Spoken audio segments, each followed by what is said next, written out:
Yo, what's that word? It's been a while, 32 Minute Fam. It's gonna be episode 98. I wanted to return, come chop it up with y'all, man. I miss hollering at y'all, man. And with this podcast, I'm coming to you straight off the recorded line on camera. Doing it myself, gotta regroup. But without further ado, we're gonna get right back into it, gonna knock it out the park too. So y'all know we start off with our Reddit warm up. It's gonna be am I the a-hole today? Now the story went a little bit like the girl was asking if she the a-hole because her mother, her sister, and her brother-in-law found her brownies that she was hiding in her room under a bunch of stuff. And they live in Canada. It's her house, and they all got high. They woke up and they was tripping out on her because they was saying she irresponsible for leaving the stuff to where people can get it. Now, off the bat, I'm going to say that she not the a-hole, and I explain. But first, y'all don't forget. Y'all go ahead and comment and let me know what y'all think about the situation in the comments below. Is she the a-hole in this situation?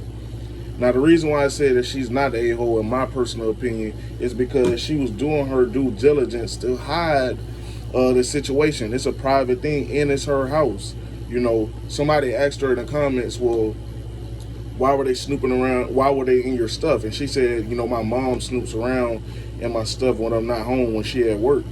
So automatically right there, that's an invasion of privacy. So I don't, you can't be upset at other people's actions, especially if they're crossing the line. And, from my frame of reference, that would eliminate a lot of trust for me. And I shouldn't have to put a lock on my door or anything crazy like that.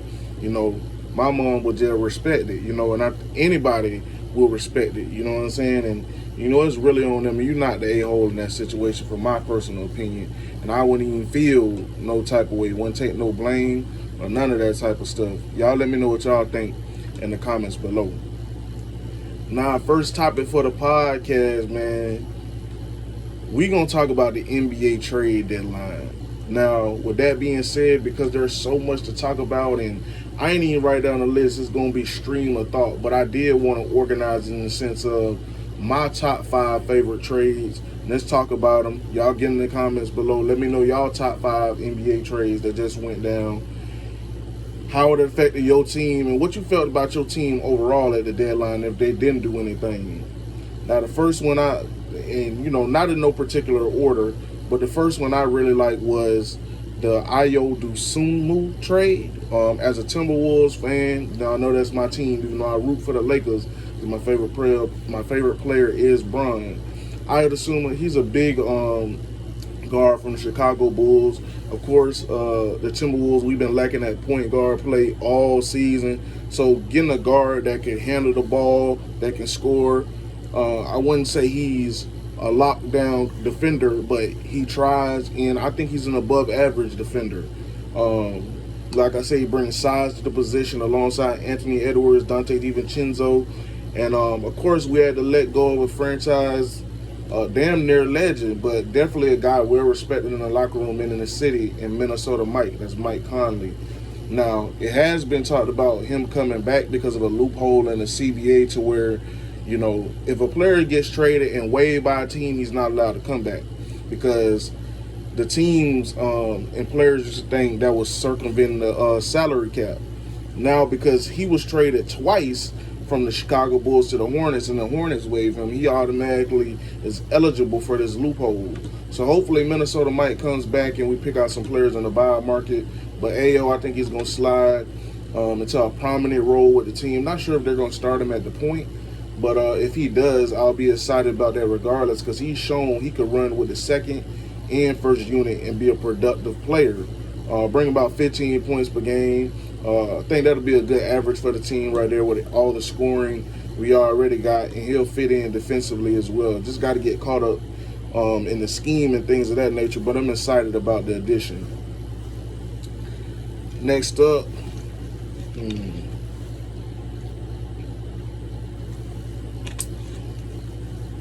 give me y'all. Next up, let's talk about the big trade. Anthony Davis got traded to the Washington Wizards. Now, it's been reported that he might not be happy with that, which I understand. It's the Wizards, respectfully. But he's not going to end up playing this season with his hand and groin injuries. Obviously, Trae Young isn't going to play this season as Washington tries to, get another high lottery pick in a loaded NBA draft this year. But as y'all know, they already had Trey Jones, Alex Sarr, Bilal Coulibaly, Bub Carrington. They got a solid base of young talent there that took a step this year. Keyshawn George is another one. He's a betting favorite of mine too. He for sure gonna hit. But what can they do next year with a healthy AD, which is, I don't know if even that's existent, and a healthy Trae Young, which is the same thing. I don't know. You know what I mean? We gonna see the East isn't as strong as the West. If they could, maybe get some good role players in free agency, and they're obviously gonna get a high lottery pick this year. I think they could potentially make the play-in/playoff next year, more so the play-in, because they already took big step this year, and I think Alex Sarr, obviously, he's one of the best players from his draft class already. So I think they're in line for a big improvement, especially what they can do on the defensive end between Coulibaly, Coulibaly, AD, and Alex Sarr, and really help out those young guards. And depending on who they get in the draft, we're going to have to see, again, it's a loaded draft. Now, on the other side of that trade was, the Mavericks finally saying, okay, Cooper Flag is your show. They had been running him at the point guard position, which he showed a lot of promise. But recently they moved him over to more really, like, not really a position, but more so a role of being primary ball handler and decision maker. So obviously Jason Kidd said what he said. He know what he's doing. He played the game. And you get the hanging over you of immediately competing for a championship. What you had over you when you had AD, Kyrie still there, and Cooper, Lively, and some of those other guys, they were still expected to compete for the playoff position. And this year has been a disappointment. So now you fully go on to, okay, we're building around Cooper. We got some young talent already. We're going to try to acquire more. We just got a couple picks for the AD trade, nothing too crazy. So it's going to be a long, difficult rebuild in Dallas, especially being in the West. But they already got their star centerpiece, which is the first piece you want to get, in my opinion, in everything. It's a good starting point. Now, of course, first you got to admit that you're in a bad place, which is like the first trade I talked about, which is in Ayo. The Chicago Bulls said, you know what, we're done with this ceiling of the play-in tournament. You know what I'm saying? We're going to tear it down and we're going to see what we can do. What you got to respect. Pick a direction, Now, after that, a trade that we could talk about, the James Harden going to Cleveland. I love what the Clippers did at this deadline. Now, obviously, their pick looked like it might go to, forgive me if I'm wrong, but I believe, forgive me if I'm wrong, but I believe OKC owns the Clipper pick. Y'all let me know in the comments below. Which is another high lottery pick. Disgusting for OKC, but James Harden going to the Cavaliers. Now, I think that's spectacular for him and Donovan Mitchell. Spectacular for the Cavaliers. He's going to help organize their offense. If you watch a lot of Cavs games, it's usually a lot of Donovan go one-on-one, be a primary playmaker. That can free him up to be more of the Utah Donovan Mitchell, the guy who was, in my opinion, playing the best basketball of his career. He's an excellent cutter. Again, he reminds me a lot of D. Wade. He's an excellent cutter, an excellent off-ball player. Obviously, a volume, good three-point shooter. They didn't lose much, got rid of Lonzo Ball. They also picked up Dennis Schroeder, who's a good playmaker off the bench. Keon Ellis, a young guard coming off the bench as well. Obviously, you're giving up Darius Garland. I'm not the highest on Darius Garland. He's a good playmaker and scorer, but he's been hurt a lot this year. And the past few years seems like he's injury prone. He's small, horrendous on the defensive end. But, they end up, the Clippers end up getting Darius Garland. I love that they picked up Benedict Mathurin to go along with him. In that backcourt, Kawhi is obviously still there. They still got a lot of pieces for that team. Obviously, their championship window closed when PG signed with the 76ers. Traded Avisa Zubac. That's another teardown maneuver. And I loved what the Pacers got for Zubac. They're going to get 2 first-round picks. Obviously, I'm sorry. The Pacers traded 2 first-round picks for Zubac. Obviously, when Halliburton come back, it's going to be a dynamic pick-and-roll partnership for them. Obviously, he's an all-defensive center. So they need a defense. You know what I mean? Obviously, they proved they can get to the finals. So we're going to have to see what Indiana does. Not sure I would have gave up that much for Big Zoo. And you're going to have to pay him pretty soon. But we'll see how it plays out. All in all, I think the Clippers did very well to get some premium draft assets as well as getting off of big contracts. And, you know, except for Kawhi and a few other veteran pieces they could still trade, getting off that money. Because we all know that the Clippers have some penalties heading their way for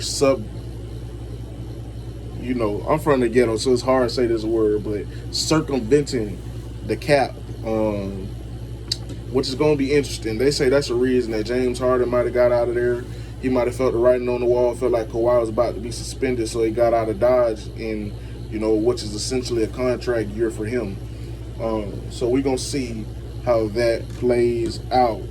I love to pick up a Jerry McCain for the OKC Thunder. That was a big trade for them. And giving up minimal draft assets for, I think, 1 first-round pick and maybe a couple second-rounders. But he was the runaway Rookie of the Year favorite before he got hurt last year. Hasn't recovered extremely well. Hasn't reached his peaks of his rookie year this season. But obviously, he's going to get a lot of opportunities to develop off the court in OKC. He's around the championship culture. Good playmaker and ball handler.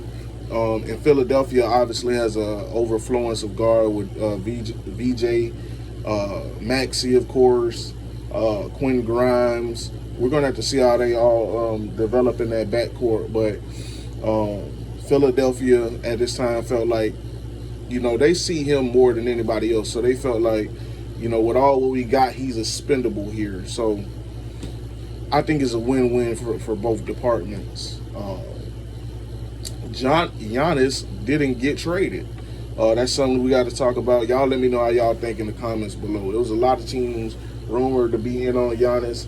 He ends up making the Leonardo DiCaprio "I'm not leaving" gift, but we have to see in the summertime because obviously the Bucks felt like they can get better compensation from teams in the summer, and they were right. More teams are going to have more stuff available because it's going to.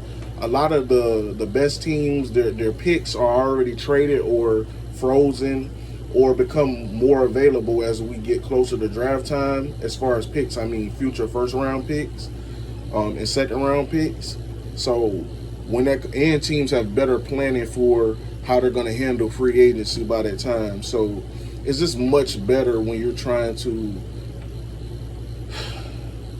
They're obviously going to bottom out unless you get an Evan Mobley type talent. And even then, you're going to be sending draft picks back. Cleveland or anybody else who are sending a prospect on that level. They're obviously not going to be as good when you're trading somebody as great as Giannis, who me personally, I still think is the best player in the NBA. Now, a lot of people, I know you would go in a different direction, perhaps Shea or Jokic. But me personally, I still go with Giannis just for the two-way ability. And a surprise, again, it wasn't a surprise he wasn't traded, but we usually have started to see teams get antsy feet and just like, all right, we're going to do this now. And, it seems like Giannis want to be there. I read an interview that if they can, basically convince him that he's going to be playing winning basketball for the rest of his career, he'll want to retire in Milwaukee. He had a lot of compelling reasons why. You guys should go check that out. It's on The Athletic if you haven't.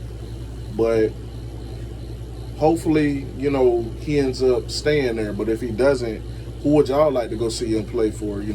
It's talked about, I love to see him on the Timberwolves, but it's talked about, him and Ant. him and Curry, him and Steph. New York is a place that he was rumored to be favoring the Knicks. So we'll have to see how that whole situation played out. I did love the addition of Kobe White to the Hornets. If y'all ain't been paying attention, man, the Hornets have been surging this year. They're playing well. Konchinople is my current Rookie of the Year favorite. LaMelo coming off the bench, oscillating between the bench and starting, but he's been allowed to really be himself and get everybody else involved. They got a lot of bucket getters over there. Brandon Miller, Miles Bridges. They just got a lot of bucket gets over there. I like that 7'2" rookie they got over there too, blocking shots. I don't know his name, Balkner or something like that. Forgive me. Y'all let me know his name in the comments below. But he's another bucket getter off the bench. He's going to be an unrestricted free agent. But I really want to see what the Charlotte Hornets do in the playoffs, because when you have a young team, this is why a lot of rebuilds fail, because the young teams, they're not good enough, and over years they develop losing habits. They only turn into winners when they get into the pressure cooker of the playoffs and they figure out how to play winning basketball and stakes being at the highest level. And so the Hornets need to get in there.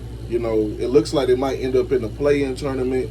Hopefully they can make it to the playoffs, but even the play-in is a high-stakes environment. It doesn't get damn near more high stakes than the play-in, because it's a one game, unless you're the 8th or 9th seed, you know what I'm saying, which you have to play another one stakes elimination game. They get a little bit of that in the NBA Cup, but nobody really cares about the NBA Cup, you know what I mean? Shout out to Knicks, though, but nobody really cares about the NBA Cup. But I really like the Hornets getting Kobe White. Obviously, we already talked about the Bulls. Now, of course, I got to holler about the Lakers because, again, I root for the Lakers because of LeBron James. Now, they end up picking Luke Kennard for the Atlanta Hawks, trading Gabe Vincent in I believe, 2032 second-round pick. The Lakers have a lot of ball handlers. Luke can handle the ball. He can shoot. I believe he's 44% for his career. He's going to have to shoot more, though. It is an exceptionally high volume for somebody that shoots that well. I want to see that rise.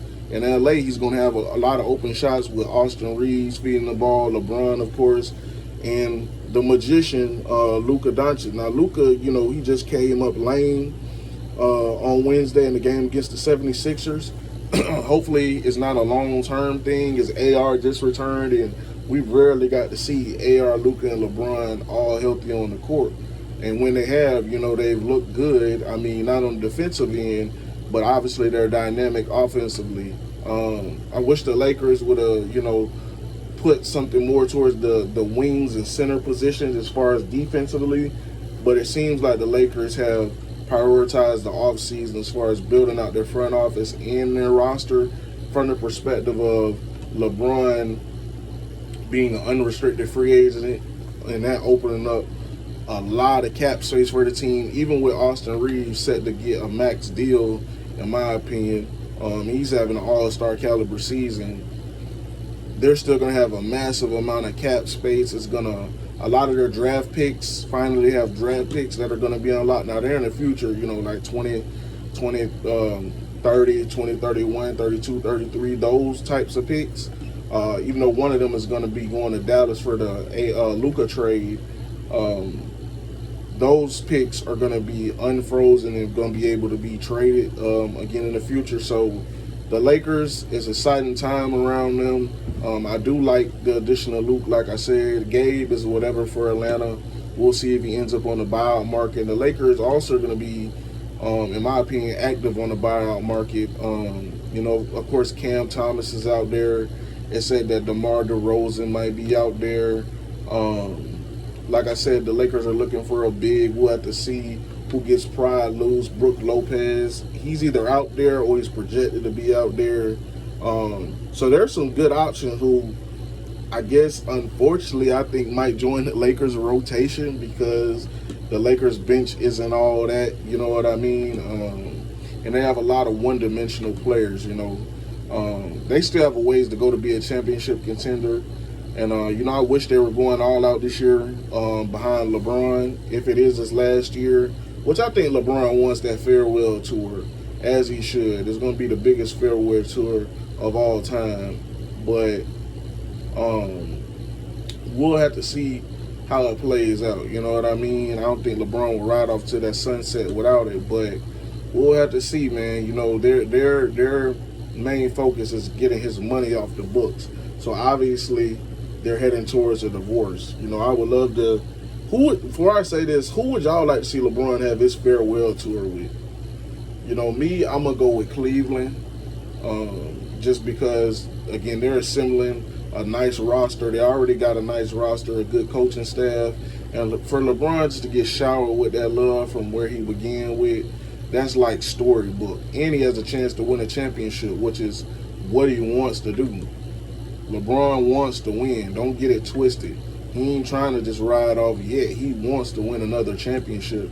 Now, obviously, I know some people are going to say the Warriors. I like that idea, too, playing with Steph, you know what I'm saying, Draymond, and those guys, the two good friends of his, especially Draymond.